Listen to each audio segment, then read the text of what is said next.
All you have to do is to decide within yourself what you want. Now, what would you do if it were true?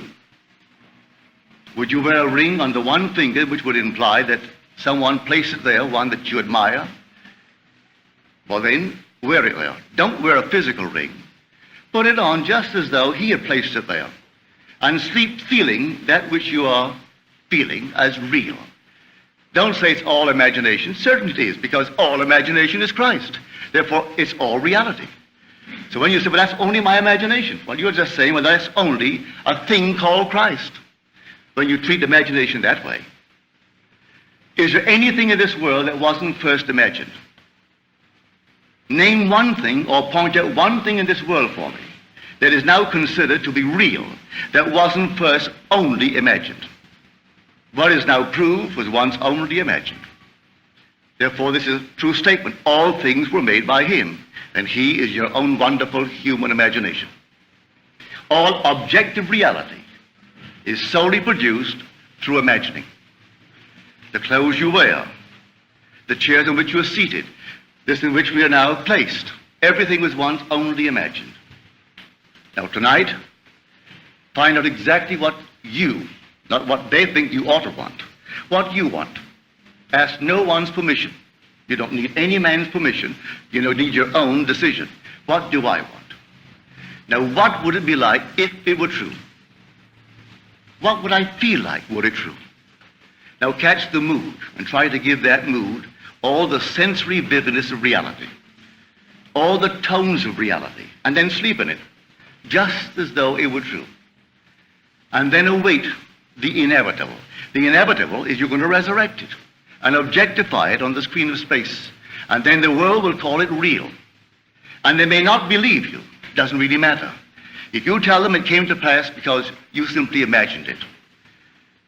Now, they'll point to the series of events that led up to it, and they will give credit to the bridge of incident across which you walked towards the fulfillment of that state.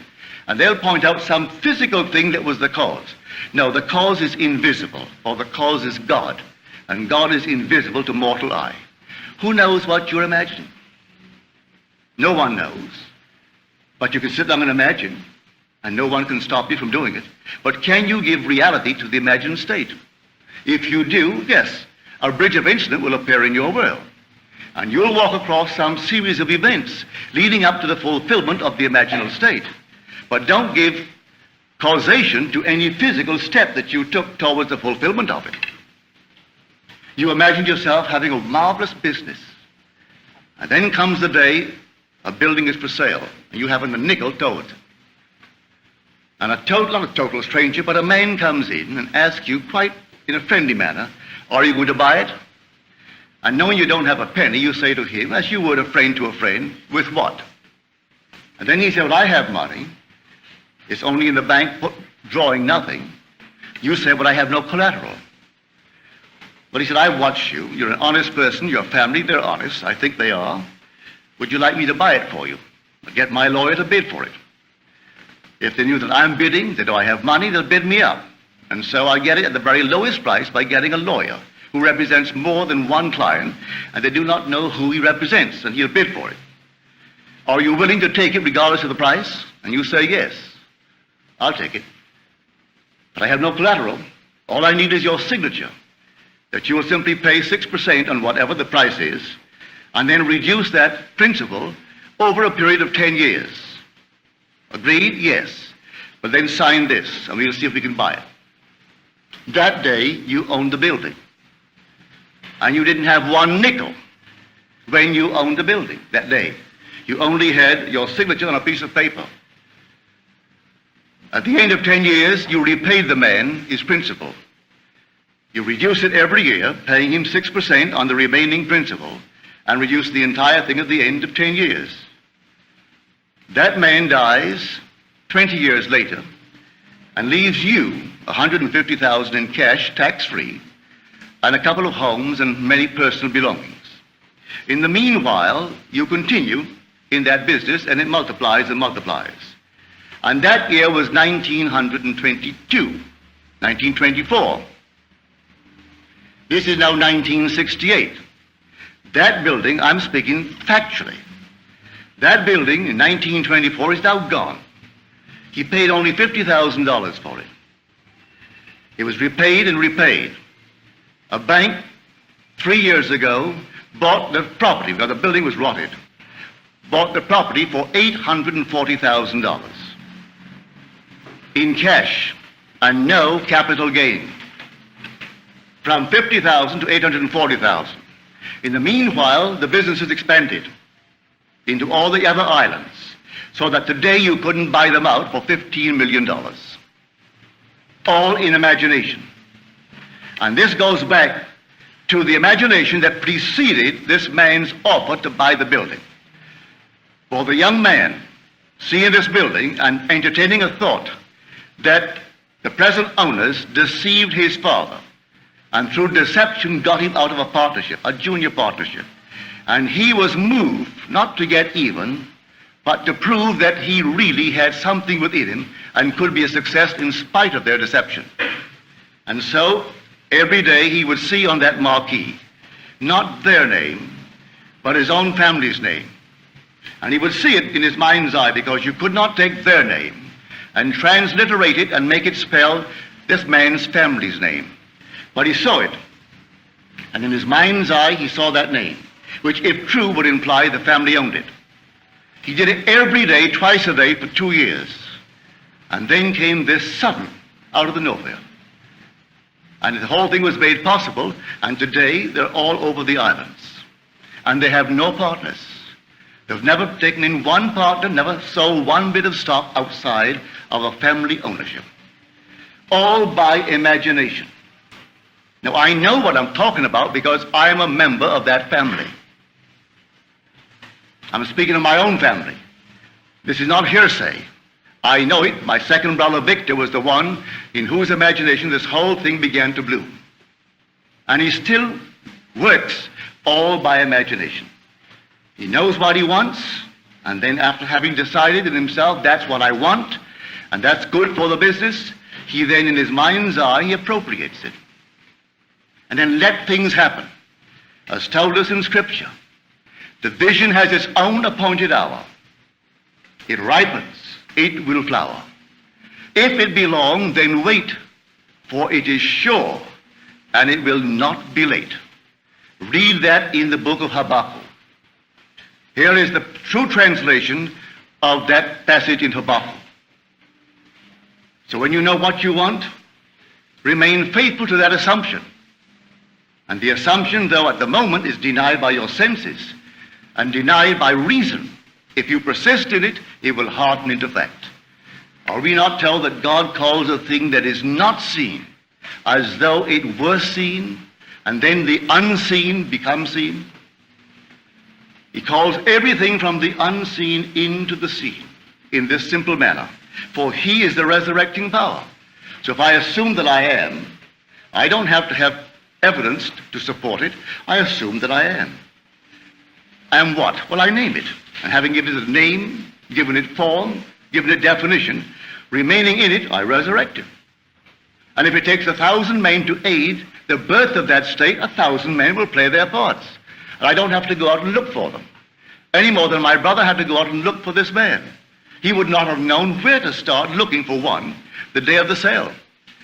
As far as he is concerned, he had done it in his mind's eye, and he allowed everything to happen. And he comes right in like a joke. He really thought it was a joke. And he said to this man, are you fooling me? He said, no. He said, well, then wait. Let me call my father. He's at lunch. He called him on the wire. He said, Daddy, come on up. Leave everything and come. And then he said, now you tell my father what you told me. My father's name is Joseph. And my father said, you really mean it? He said, yes, Joe, I mean it. I'll have him bid today. You put your signature here, and your son Victor put his signature. That's all I need. And that was a lifetime friendship. So when that man died, he didn't owe my brother Victor anything. He so loved the friendship and the feeling of, decency that he had with my brother Victor. He gave him $150,000 in cash. And that was tax-free. And the homes, everything was tax-free. And that building, which he bought for $50,000, was sold 3 years ago to the Bank of Nova Scotia. They tore it down and built a lovely structure, but they paid our family $840,000 for that building. So here was a gain, and there was no capital tax gain. None. That whole thing was simply free. So I know what I'm talking about. All I need from you is the acceptance of it. Will you believe it? Will you believe that with God all things are possible? Will you believe that all things are possible to men? Well, you can prove it in the not distant future. But you are the operant power. It will not work itself. If you dare to assume this very night that you have a better job than you now hold, or that you have a larger income, you may be fired tomorrow. Don't be concerned. On reflection, you'll see it was necessary to move you towards the fulfillment of your assumption. You could be fired. And I wouldn't bat an eye if you told me tomorrow, well, I did what you told me. You know what happened? I was fired. I've seen that. It takes someone to fire you to get you into a better job.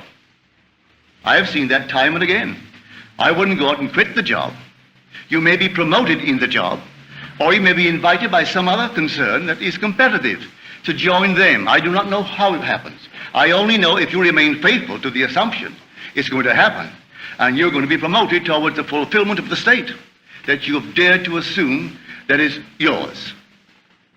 I could tell you unnumbered stories along this nature. So here I say, dwell in the end. The end is where we begin. For if I've seen my name on the marquee, that's the end. I don't wait for the incident to take place in my world to move from one to the other, leading up to that. I dwell in the end. If I go to the very end, what would it be like were it true? A health case, not how it's going to become better, but you go to the end, and you say to someone who isn't well, and in your mind's eye you say to them, you know, I've never seen you look better. And have them say to you, I've never felt better. Well, now that's confirmation of what you're seeing. You say, I've never seen you look better. And hear them say to you, well, I have never really felt better. But you may say to me, well, I can't hear people. Oh, yes, you can. You can hear anything you want to hear. You don't have to hear it audibly. Listen this very moment. You may not be able to whistle a tune. Maybe you can carry a tune in any manner whatsoever. You can play an instrument. You can whistle. You can sing. Well, can you now imagine that you are hearing the battle hymn of the Republic? Listen, can't you hear it? Can't you augment it 1,000 voices, 10,000 voices? Did you hear it at the funeral of Senator Kennedy? Did you see it on TV? Wasn't that moving? When the organ began to peal, and suddenly that lovely soft voice singing it, and the whole thing became, well, the whole vast TV world was filled with it. I doubt there were very many dry eyes when he got through singing the battle hymn of the Republic. Well, I can sing, I can whistle the tune, but I can just sit right now or stand here and listen and hear the entire thing swell. If I tried to duplicate it with my voice, I couldn't do it, but I can hear his voice as he sang it. You can hear anyone's voice. You can hear the speaker's voice. Tonight alone, you can hear my voice, and you can put upon my voice what you want to hear. And unknown to you, I will find myself telling you. Something will happen to confirm what you're hearing. So you can do this for good or ill. I advise you, do it for good. But the choice is yours. You can hurt and you can bless, but don't hurt. Use your imagination always lovingly on behalf of others. But to tell you that you couldn't do it to hurt is stupid, because you can hurt. But it's entirely up to you. So you imagine what you want. Believe that you have it, and see how it works in the world. Those who scoff at it, or let them scoff. 5 years from now, when you're on the top, they may be working for you. And they've even forgotten that they sat in the same audience with you when you heard and believed, and they also heard, but they didn't believe. And so you moved on, and they remained behind. And that's life. So you simply dare to assume that you are that man of God. And then apply what I'm telling you tonight. And may I tell you, in the not distant future, in the immediate present, it'll work. If you don't falter and do not change the assumption, if you remain faithful to the assumption, it will harden into fact. Because imagining creates reality. It does. Now let us go into the silence.